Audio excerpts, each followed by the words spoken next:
Ready to soundtrack your summer? With Red Bull Summer All Day Play, you choose a playlist that fits your summer vibe the best. Are you a festival fanatic, a deep-end DJ, a road dog, or a trail mixer? Just add a song to your chosen playlist and put your summer on track. Red Bull Summer All Day Play. Red Bull gives you wings. Visit redbull.com/brightsummer ahead to learn more. See you this summer.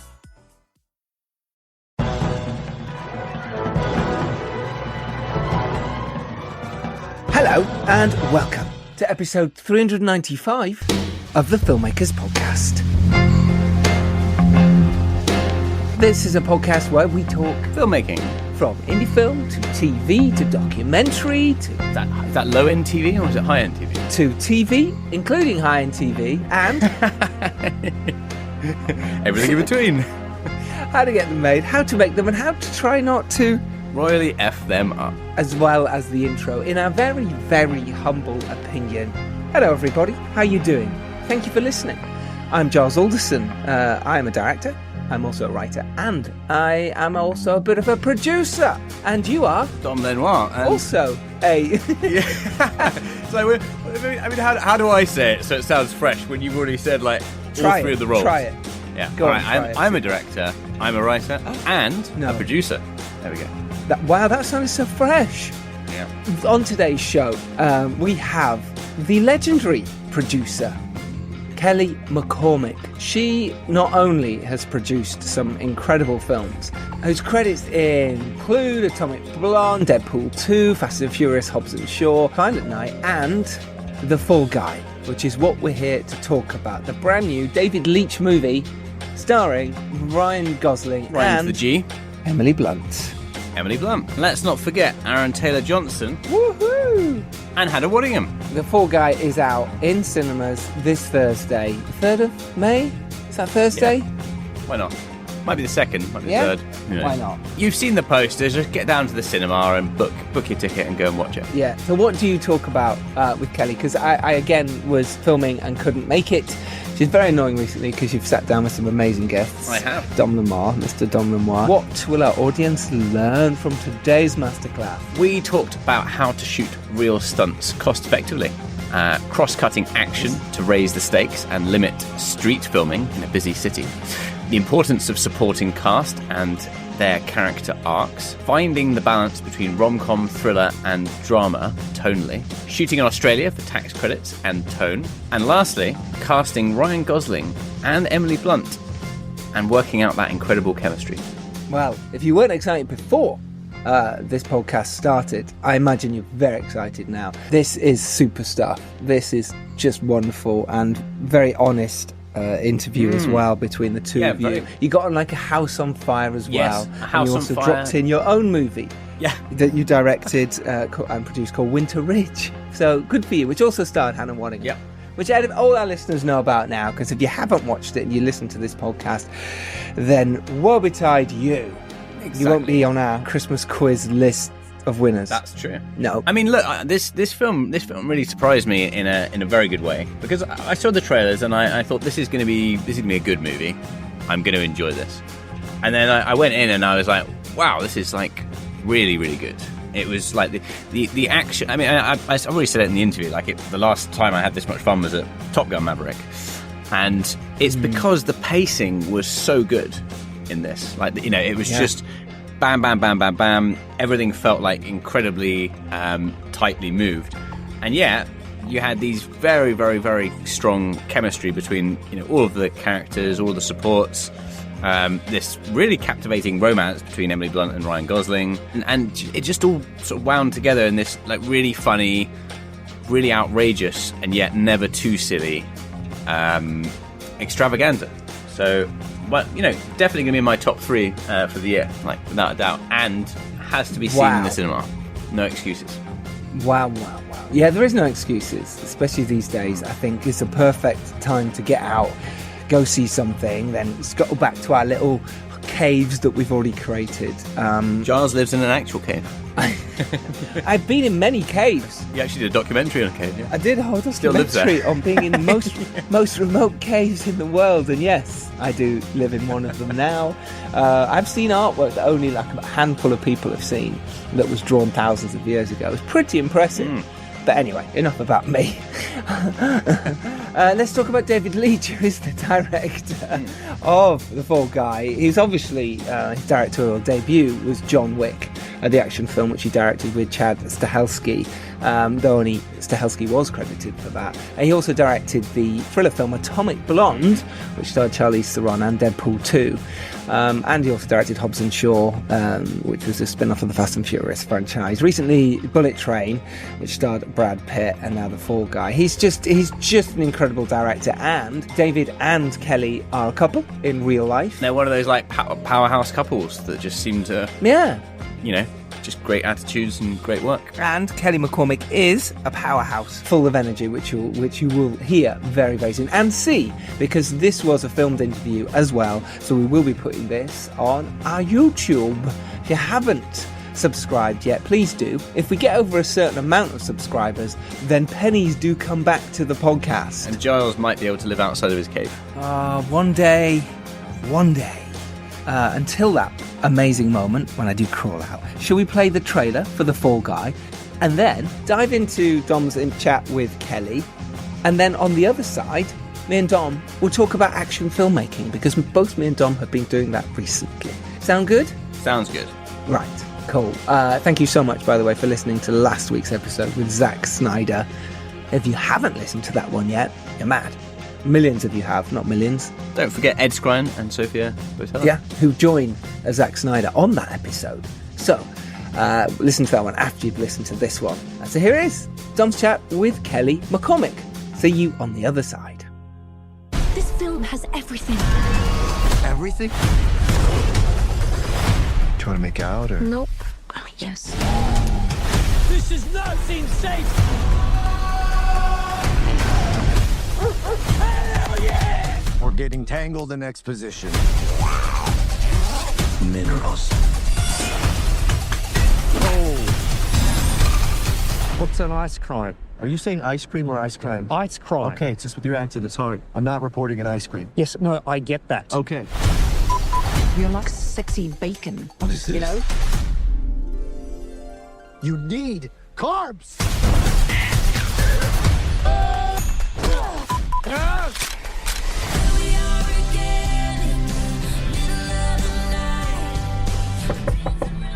What are you doing? Just chilling down. You been crying to Taylor Swift? Doesn't everyone? Filmmakers Podcast. Hi, Dom. You got your winter boots on today. I have, yes. It's sort of English spring, so it's incredibly cold. It's a bit chilly. It is a bit chilly. Yeah. How are you doing? I'm good. How are you? I'm very well, yeah. I had a nice Good. escape to the seaside over the weekend. Oh, did you? Very refreshed. Was it cold? It was very cold. We went in the sea and it was freezing. Oh, my God. But more importantly, how are you feeling about the release? I mean, I'm just going to preface this. This is the most enjoyable time I've had at cinema since Top Gun Maverick 2. Wow. So Thank you.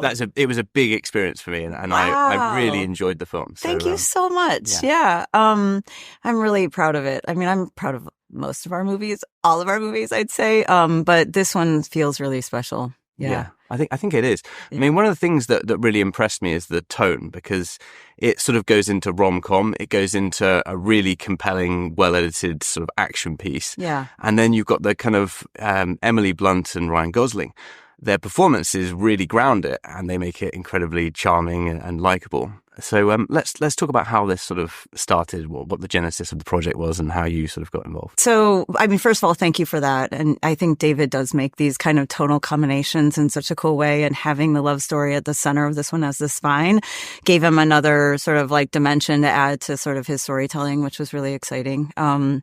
We got the title from our producing partner, Guyman Cassidy. So it had been around for a while. I think it was at Warner Brothers for some time. And there had been rumblings that other people were attached. I had an eye on it because I thought it could be a really great piece for David to be able to really direct from a super authentic spot and also be a bit of a legacy piece for him because, you know, sort of like he did come from sort of stunt origins and things like that. So kind of an exciting way to kind of continue his story as a storyteller. The story behind the story.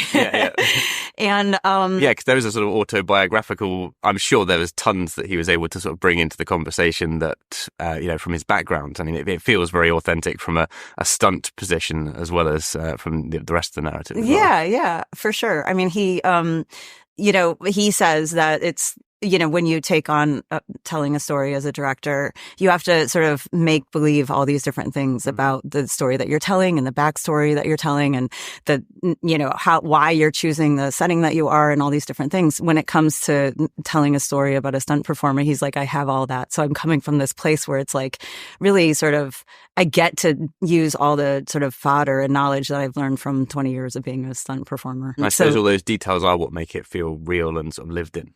I think so. I also think, you know, we had a really interesting experience on this one where we sort of knew the story we wanted to tell and we had these pillars of production, we call it, which are both like, you know, sort of set pieces, action set pieces, as well as like, you know, requirements for like turns of the actor or the character, I should say, at any given time.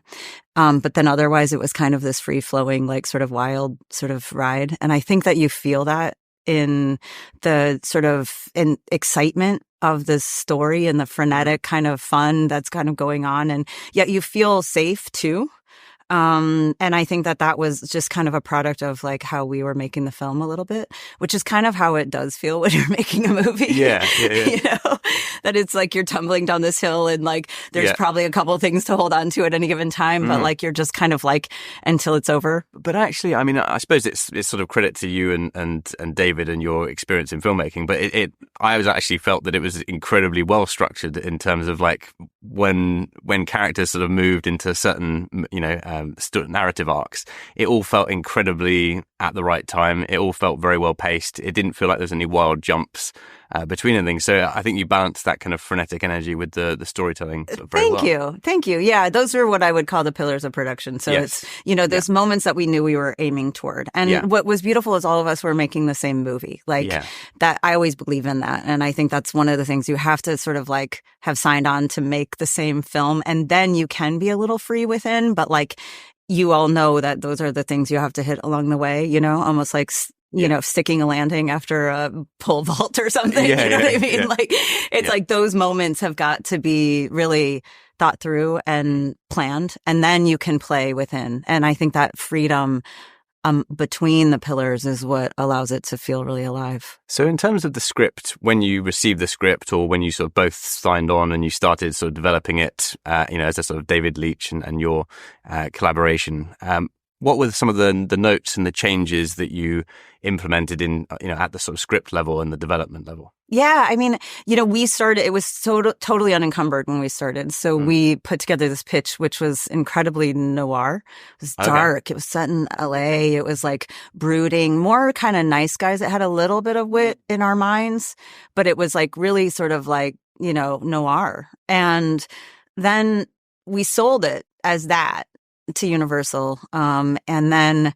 I don't know, as we started writing, it was just like, we just found that it could be so much more fun and so much more connectable. And like, you know, how do we make it for everybody? And, you know, when we make films, we think a lot about our audience and how can we just entertain them and sort of introduce them to this world, story behind the story of like how we make movies, you know, and sort of like help them have the best experience ever. And then it just kind of culminated into a lot more fun. One of the interesting things was Jodie Moreno's character was originally a makeup artist. Okay. We had this idea that she was a bit older, maybe a sort of like older sister figure. And, you know, there is an intimacy between makeup artist and stunt performer or their actor. And maybe it's the same woman who was with both Aaron and, you know, Taylor Johnson's character and Ryan's character. And she became kind of pivotal in that. And we were going to put these like disguises on him and she was going to be connected in that way. And then we just kind of were like, you know what, like, is there more that not to disparage anything about like the talents of a makeup artist or anything, but would it put Jody Moreno in a more complicated situation if she was directing for the first time? And if that, sort of the weight of her dream on her shoulders would put her in a place where her stakes were really high when this guy shows up, that she's like the last thing she wants to have happen, Yeah. And then it's a huge like curveball, isn't it? When you're, there's so much pressure as a director. Especially for the first time. And it's kind of a big movie for the first time. And it's massive. It's like you couldn't do a bigger movie as your first feature, could you? Yeah, no, I don't think so. And then she then also has like a story of her own in a sense, where like this movie that she's making is like, she's not just servicing like a makeup artist, kind of like taking care of him and Aaron. She's like in charge and has to get this thing done. And we just felt like those stakes were really exciting for her. And also like a commentary on trying to give, women more opportunities. Yeah. And that really stuck. And then Emily came in, and what was interesting is like,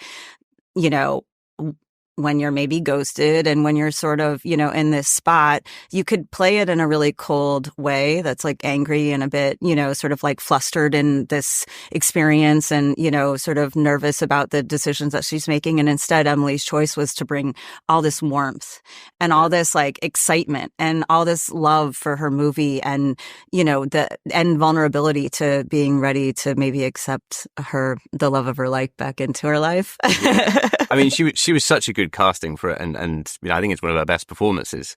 And I think people often they sort of look at like serious drama and tears, and they think that's the hardest thing to do well. But I think actually to manage being really funny, really charming, a little bit silly, but completely grounded is really tough. It is really tough. You're kind of carrying a Hollywood movie, but you're also really doing a character piece, because this is a very much a character piece. Yeah. So was she always the sort of the initial choice? She was our dream choice, and we actually went to her right after we had converted the part to the director, and it was very rough. And I was like, oh dear.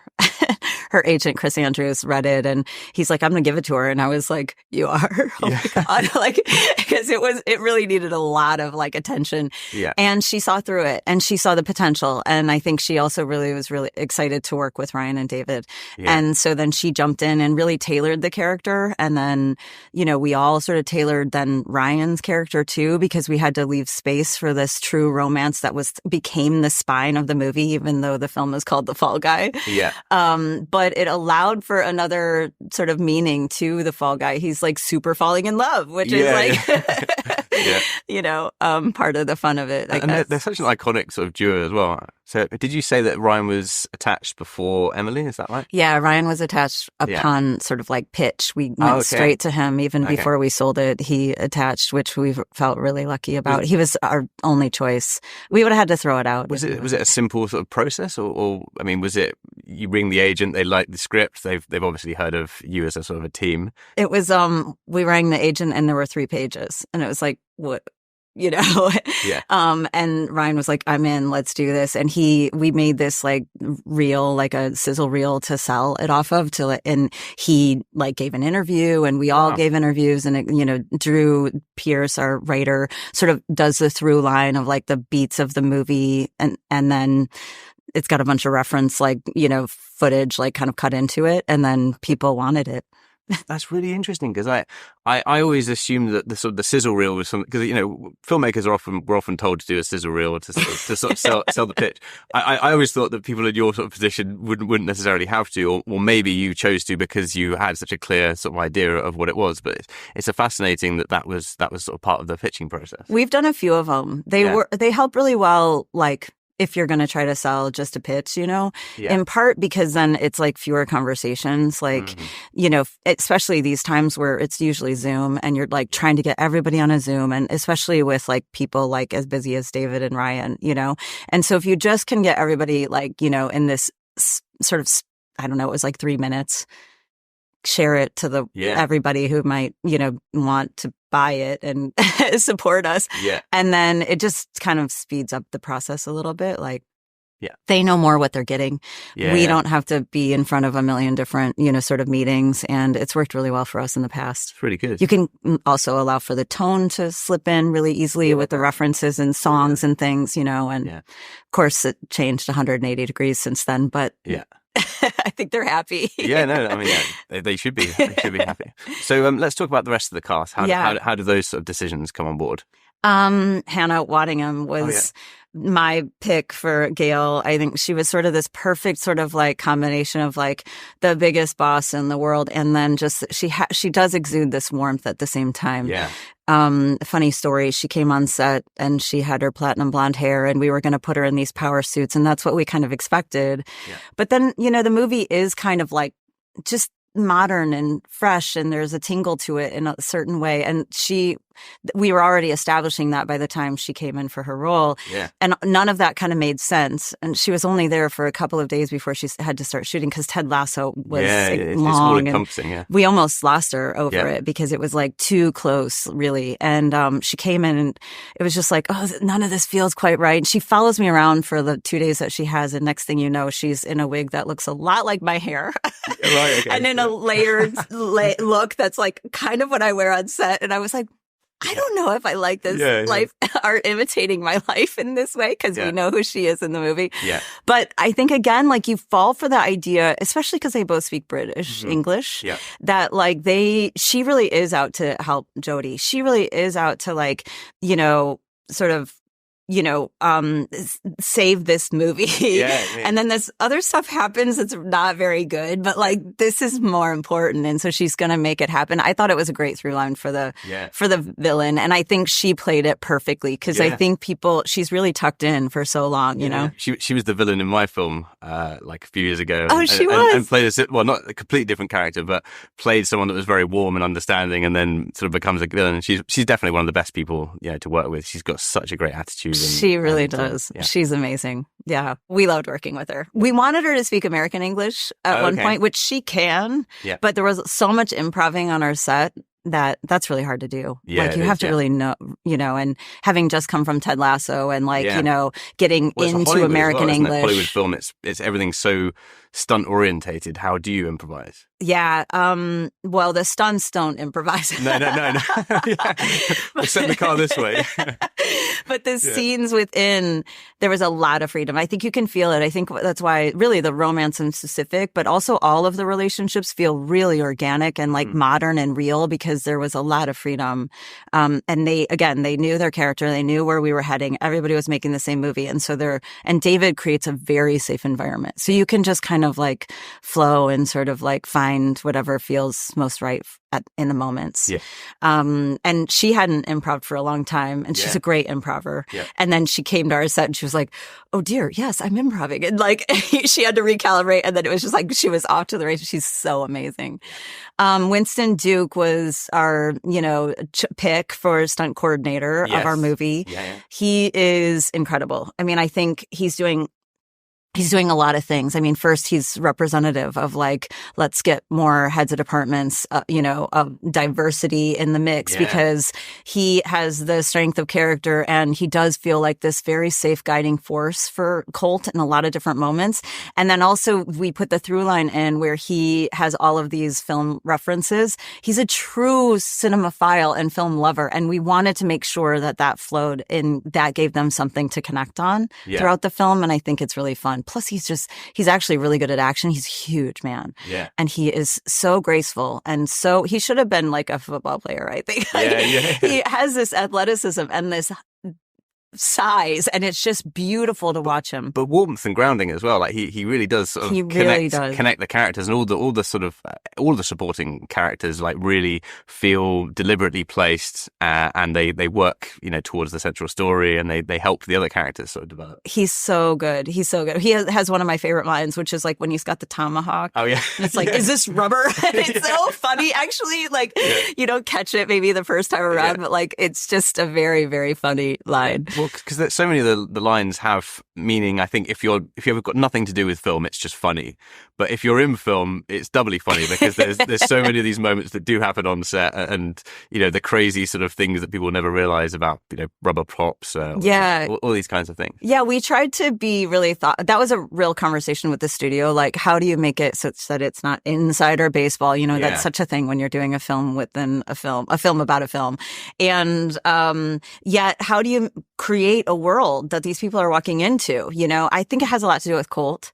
I think Colt as this like perfect underdog hero, which it didn't really dawn on us that a stunt performer is the perfect underdog hero, where he or she risks it all. When they get to set, they may even be risking their lives, and their job is not to be seen at all. Like, literally tuck your head so that you look like this other person, And from there, and also where we put him, right, which is like a comeback, like with his accident at the beginning of the film, he then has this beautiful sort of arc to hero that is punctuated with the action, and the action can be about stunts, right, but also are related to sort of his arc as a character.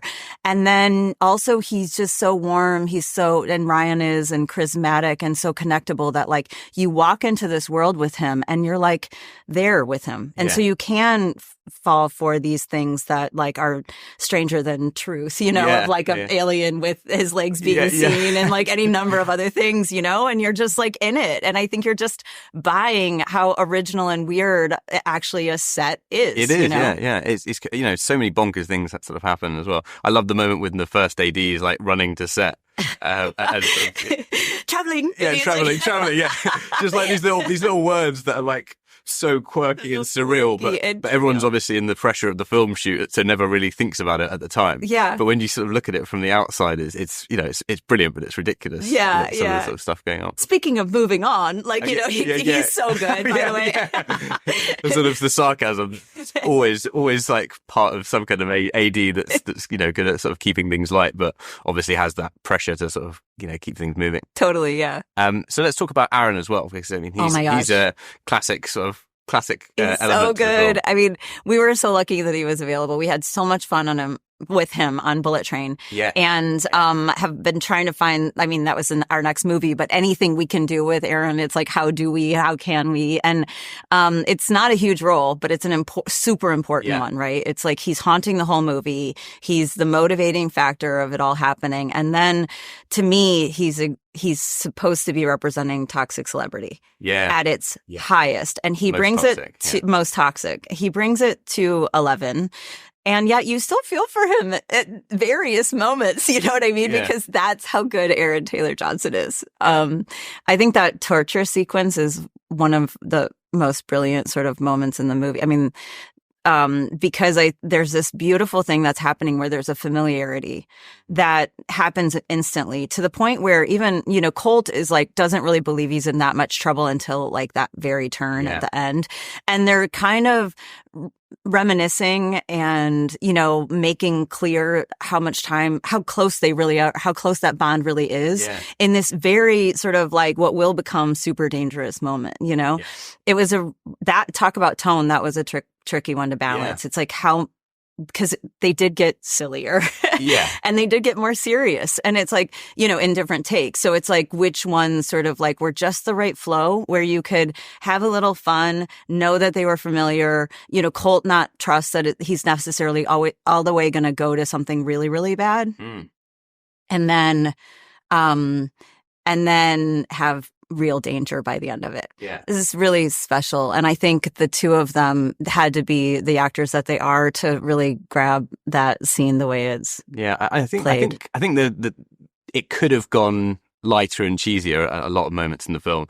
And I feel like had it gone further, that's the kind of thing that ruins films. And like, you have to hit it so carefully, like making it fun, but never making it so silly where people don't believe it. And I think those kind of nuances really did that. I mean, I thought what was really interesting about Aaron's performance was there is this kind of narcissism, and it sort of, you show the vulnerability, I guess, of someone that really cares about how they're viewed and don't realize that they're the bad guy because their image is like this all-encompassing kind of thing. And I think that really works to sort of ground him. And I thought that was a sort of great collaboration. I think that's true. Yeah. Between yeah, I think that's true. So In terms of like the budget and how to sort of put together the actual film, once you've got cast attached, I suppose you know the sort of rough idea of what the numbers are going to be. How did those sort of decisions come about as a producer in terms of where you're going to shoot, exactly how big the action and the stunts can be?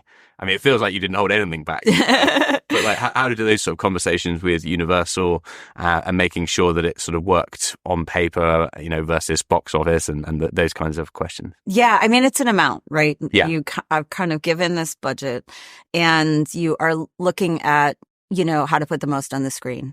And, there are, as there's places where there are incentives. Tax incentives, yeah. And you have to, if you're really doing that at this size, you're really looking specifically at the tax incentivized locations. The movie actually at one point was going to be in Europe. And then we had to wait for Barbie. And thus it was winter in Europe. And what we wanted was a really warm, sexy, cosmopolitan destination that also, when you work in the film business, you live in LA, you never work in your hometown. You're always going someplace else. Yeah. So we wanted that for Colt Seavers really badly, because it's really part of what happens on bigger movies especially. And so then Australia ended up opening up and being, Sydney ended up being the perfect destination for it for all those reasons. Like, it was summer there when it was winter in the Northern Hemisphere. Wow, yeah. It's a really cool town that is very infrequently used as a location, shooting as the location. A lot of people shoot there and only shoot stages for the whole time. Like Shang-Chi, was shot there. And also they had a really interesting COVID where they were really particularly very locked down. Yeah. And some films had left because of that. Just the restrictions were too difficult to kind of navigate and negotiate. And so we wanted to kind of go to Sydney and wake it up, and they accepted us with open arms and gave us these amazing locations and destinations, literally, of the Harbor Bridge and the Sydney Opera House that were haven't been shot like that since I think a Mission 10 years ago or something. Yeah. And I think it's, we talk about the movie as a love letter of a lot of things. One of the love letters, I think, is to Sydney, and I hope that people see it as such, And the culture as well. I think the culture is very funny. Yeah. Australians do have a great sense of humor. There's something that just naturally works with comedy that sort of seems to fit into it so well. We could kind of make fun of different things about being a fish out of water there. Yeah. And I totally agree. And their incentive is incredible. So back to your sort of the conversation about the budget. So then that allowed us to do there were some challenges and opportunities. The garbage bin sequence is interwoven with the karaoke scene because you can't really grab huge stretches for action either because it locks down their travel patterns too much and they still have to function as a city, or because they really don't have it. I mean, if you know that town, it's not that big of a town, even though it's a huge town. You know what I mean? So it's, it required us to only grab the moments and, that we really wanted rather than the shoe leather of normal action sequences. And so we interwove it with the karaoke scene so that we could go back and forth and only capture the bits that really worked for the action. But then it works so perfectly as an interweave because you want to know what's happening in both of these moments. And then the Phil Collins in there and the spinning of the bid. It's just so it became a huge opportunity that we definitely took the most advantage of. Yeah, I mean that was a great choice because I remember thinking on those streets that's the height of Hollywood challenge. Trying to get those kind of sequences in public roads. Yeah. Big things happening, very destructive looking things. Yeah. And I suppose capturing those sort of moments, is really important. You did an excellent job on that. Thank you. Now at McDonald's, a McDouble is $2.50, so you can get your gym gains on, or just get lunch for only $2.50. Get more value on the under $3 menu. Limited time only. Prices and participation may vary. Prices may be higher for delivery. So just going back to the sort of the start of your career, because we're a filmmaking podcast and we like to sort of see how people got started out. What was your journey sort of into film and I suppose getting that big break? It'd be a really sort of useful. Oh gosh, yes. So I wanted to be a documentarian, and I sort of got a lot of opportunities very early on in my career to work at in television documentaries. So like news type things like American Justice on A&E and those kinds of things. And it was really informative and really helpful. What I realized is that it's really hard to sell a participant into getting their 15 minutes of fame through really difficult stories in their lives. Yeah. And sometimes that backfires on you. And I didn't feel comfortable with it at some point pretty early on in my career. And so I tried to move into narrative. And I was in Chicago at the time. I moved to New York because LA didn't feel quite right for me. And I got a job as Frank Oz's assistant on the Stepford Wives. And it was a really complicated, long shoot. I think like the longest over schedule and over budget of all of Paramount history. Yeah. And so I learned a lot. Yeah. I actually worked for Scott Rudin. He was the producer on that movie, and he invited me to join his development department after that. Amazing. It was a, tough environment, but it was also a graduate degree education and, sort of, filmmaking and development and packaging and, finding material and what to look for in material and stuff like that. And it was a really, really important time in my career. Then I moved to LA and I got a job doing foreign sales financing. And I was curating the slates that this group would sell to make Place Beyond the Pines or Nightcrawler or, lots of films like that, Manchester by the Sea. And I was there for Thank you. Yeah. I was there for 6 years. Yeah. And I was really honing my taste. At the same time, I was managing David and Chad. Right. I had picked them up from this job I had at Circle of Confusion as a manager. And we were looking for movies for them to direct. And the script of John Wick came across my desk for our foreign sales company that I was working for. Yeah. Gave it to the guys, introduced them to Basil Owanek. And that was probably the big moment because then they obviously ended up going to direct that. And then, their careers got so big that I couldn't juggle both jobs. And so then I leapt over and became a producer and Atomic Blonde is really the connector. So yes. I was doing that at that foreign sales company and I attached David Leitch to direct it.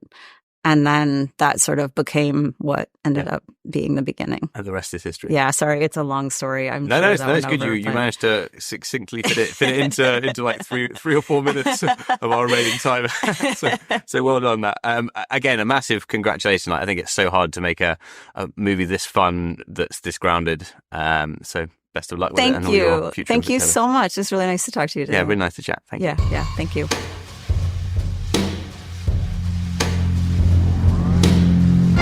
Oh, Dom, that was brilliant. You and Kelly on fire. What a chat. Oh, thank you. Well done, Kelly. If you enjoyed that, please tell your pals, pass this on. It's amazing to hear producers doing incredibly well, but to see that trajectory as well, and that you can as well. Do the same thing and go out there and make your films. Action filmmaking, it's a beast, isn't it? It's something that people take for granted, I feel. You've sort of just, she talked about it there in detail. I think a lot of people don't think that much of it. Or, certainly when we're starting out as filmmakers, we go, oh, okay, and then we've got the action bit. They kind of put it in the same context as doing a drama scene or a little bit of a tussle or whatever, but it's not. To do action really well, it takes a lot of skill. And it takes a lot of time as well. You've got to prepare it. I always try and put action in all my films. I feel like I have. I always kind of put something. But I know when I do it, I make sure I've got more time in the schedule. Are you the same? Because I know you've done quite a bit of action as well. Do I add more time in the schedule? Yes. I mean, there generally isn't more time in the schedule. No, That's I know. Always the way, isn't it? Yeah, but we have to, don't we? Because otherwise we then miss the boat and we suddenly, I want to get all these shots and I want these, you need cutaways, you need it. Yeah. Otherwise it's just, you might miss the hit or the fall. Yeah, or I think the main thing for me is like planning to know, making sure everyone is briefed ahead of the game. Like the one we did recently, there was cars involved, there was a sort of a filming vehicle and then there was like our vehicle and there was like the track. And there was two like cars that were sort of driving as well. One of them was like a sports car. It was very important that the DOP and the driving vehicle knew exactly where we were shooting, what that looked like well in advance. where the road curves, how much distance we've got for each of the sections, how to break it up into sort of manageable sections. That's a really important bit, because there were 2 overtaking maneuvers that were supposed to happen in a row, but actually doing them one by one saved us infinite amounts of time rather than trying to coordinate, getting them all in one go. Because it's very finicky, and you want to be safe. And you want to not blow out your insurance. Yes, so true. Should you bring on stunt coordinators? Yeah, I mean, it depends what you're doing. Like, for instance, when we did something in Scotland where one actor had to, it's basically like it was a non-serious fall onto a crash mat. And it was a very stylized sequence, low angles, funky shots, et cetera, et cetera. So in that kind of situation, we had crash mats. We went through the action, slowly and in advance. There wasn't any like harmful projectiles. We did risk assessments. It was an acceptable, a very acceptable risk, and the actor was happy, and everyone in production that was, from the AD sort of team and everything was happy that it was like a very small, half fall basically. Right. But there are other times when you are doing something where there really is a chance of danger, and you should very much not cut any corners. You should always have stunts there. Especially when you're doing sort of any kind of weapons, anything hard. I mean, even sometimes just having tables and chairs nearby, or having to do anything at speed.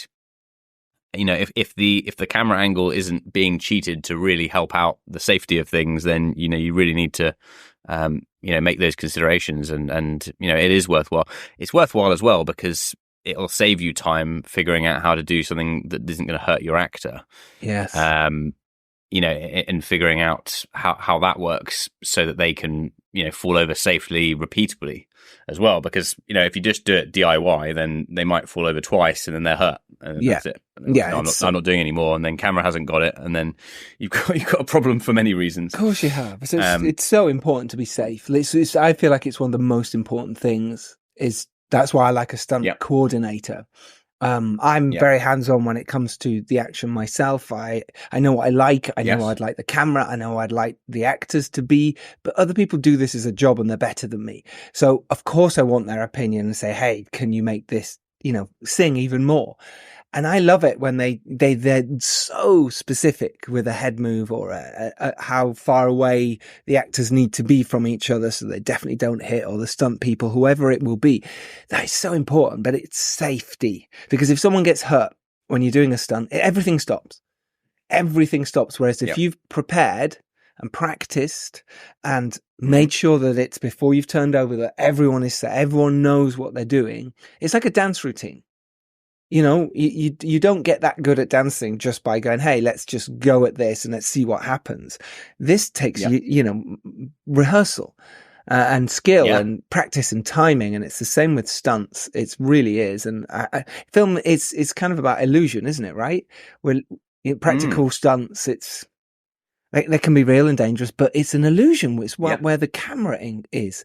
The angle is we're selling the audience on this. So for me, it's about safety. Like you said, if you're going to do it a load of times in a row, the actor's got to be able to do that. I suppose when I was doing my early stuff, like early features and doing fantasy films and silly sort of silly action scenes with people with plastic axes and other such things, I didn't ask anyone to do anything serious themselves that were like, they were sort of middle-aged actors. I sort of jumped into the suit and did it myself. And having taken a plastic axe to the head at speed, it's not a tremendously enjoyable experience that I would want to put anyone else through. And it did make me realize, like, it is you can really get hurt very easily. And it would also be very easy to sort of damage camera and other things. And it's not worth sort of, it's not worth skimping on the action types. No, it's not. I was over in New Buena, in Bulgaria, the studio over there, for Film Forge shooting. Yes, that was very exciting. Some action recently, and just having that amazing skilled team around me, proper stunt performers, proper stunt team, people who'd worked on so many big stunts, including The Expendables and Rambo and London Has Fallen, and all the sets are still there as well. And we got to film on some of them. And essentially I'm throwing a dummy off the roof, and I mean that. Yeah, not a dummy, a dummy. And it's kind of something I've always wanted to do, is do the shot where if you're throwing a body off the roof, but just never been able to do it. So I actually did throw a dummy off the roof, and everyone's got the dummy. The dummy looked like a dummy. But when you do it in a certain camera angle and you throw it off, and the wig's in the right way and the clothes, it looks real. It looked at the time everyone's laughing, it's silly or whatever. But actually, the shot's great. It's there it's there in there.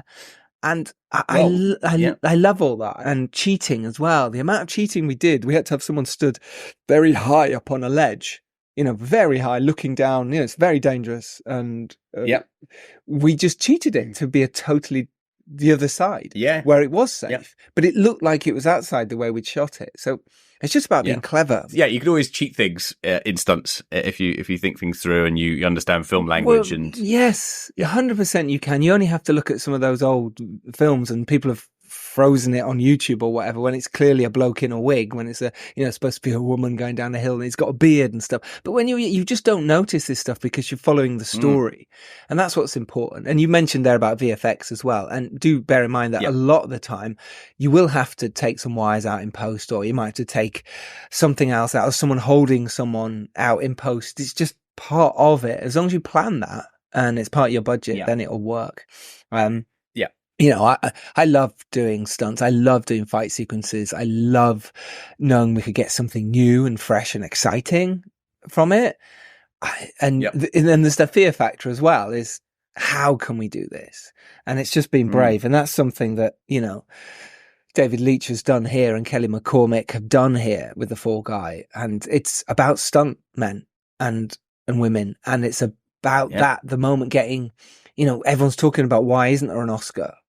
And awards for these. Well, they're going to be talking after this one. That's for sure. Then they should. It's like one of the main plot issues is making sure stunt people do get their rightful recognition, and they should. And this film does exactly that, and it's a bit of a love letter to filmmaking as well. So go out. It is. Yeah. There's some great film references in there about just how sets run and the sort of the silliness of it all, which is really funny and stuff. It's just fun. It's just silly but also true. Traveling.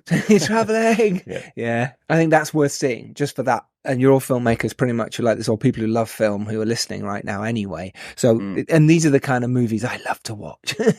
You love to watch the behind the scenes of how movies get made in a movie, but they often don't make that much money. Hence why they don't often get made. But this one will. But this one should. Yeah. Yeah, do go support. So give a huge thank you to Kelly McCormick. If you can find her on the social medias, then do. And give her a big shout. Say thank you so much for the podcast and her thoughts. And if you're lucky enough, like Kelly, to rise up and do well, it is your duty to throw some Semtex against the elevator and dive out the exploding glass onto a crash mat. And throw the dummy back down. We will see you next Tuesday when we have on No Way Up, Andrew Rogers. Beard Rogers. Yeah. Fantastic film with Claudio Farr, the director. They're joining us to talk about how they made their shark movie set on a plane underwater. It is brilliant. Thank you so much for listening. It means a lot. An unreasonable amount, really. Yes, but we haven't had a really nice review for a while. Just get the shit ones. No, we haven't. If only we'd get nice reviews. No, we do, and we love you for it. But if you're feeling sponsorship, if you're feeling kind, or sponsorship, if you've noticed, if you're feeling kind, please do go on your podcast player of choice and give it a nice review, and certainly press the plus button. That is how an independent podcast like this, which we do for free, makes us want to keep doing it. Horribly free. If you're going to Cannes, by the way, I hope you're prepped. We do have a survival guide to Cannes on our blog. Do go check that out. I might repost that as well. But until next Tuesday, Dom, take care. And you take care as well. And you at home, or in the bath, or on the tube, or at work. We will see you next Tuesday. Lots of love. Bye.